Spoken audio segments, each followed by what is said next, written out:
The aim of this video is to answer this question. The length of the side B in the figure below is the following, one of the 5 options.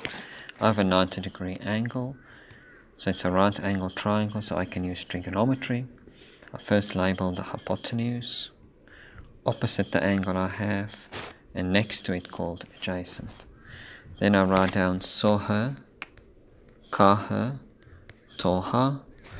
Then I look that I have the opposite side, so I tick the opposite, and then I want to work out the adjacent side, so I tick adjacent, together that gives me tan, so I can say tan of 67 degrees 12 minutes is equal to opposite 27.2 and the adjacent side being B.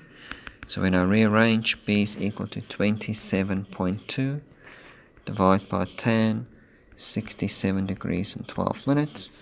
When you type it into your calculator, if you are using a TI-84CE+, if you go second function angle, degrees option 1, so you'll go second function angle, option 1 is degree, and option 2 will be the minutes. So you literally have to type tan, then 67, and then you will go second angle, choose option 1 to put in the degree sign, then you'll type 12, then you'll go again second angle and choose option 2 to put in the second symbol, then hit enter.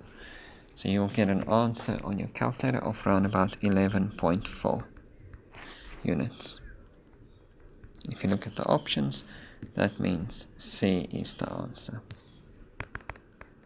Thank you.